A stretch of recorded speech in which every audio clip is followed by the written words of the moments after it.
Impress the checker है, impress the checker. एसई को लागि प्रिपेयर गर्दै हुनुहुन्छ भने यो मूल मन्त्र चाहिँ याद गर्नु होला। तपाईको पेपर कसले करेक्ट गर्छ तपाईलाई थाहा हुँदैन, जसले करेक्ट गर्छ कसको पेपर भन्ने पनि थाहा हुँदैन। त्यसैले अंक बढी ल्याउनको लागि चेकरलाई इम्प्रेस गर्न जरुरी छ। कसरी गर्ने त इम्प्रेस?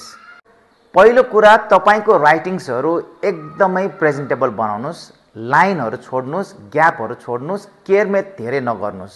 अर्को कुरा सकेसम्म हरेक ग्रुपको क्वेशन्सको एन्सर्सहरु एकै ठाउँमा राख्ने कोसिस गर्नुस् र हरेक क्वेशन्सको नम्बर्सहरु क्लियरली लेख्नुस् ताकि करेक्टरले करेक्सन गर्दाखेरि कुन प्रश्नको उत्तर लेखिरहनु भएको छ खोज्न गाह्रो नहोस्।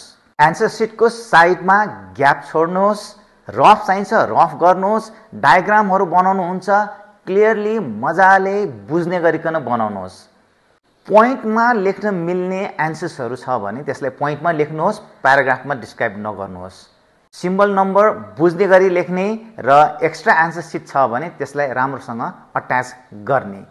तपाईको एससी परीक्षा एकदम राम्रो हुनेछ। All the best.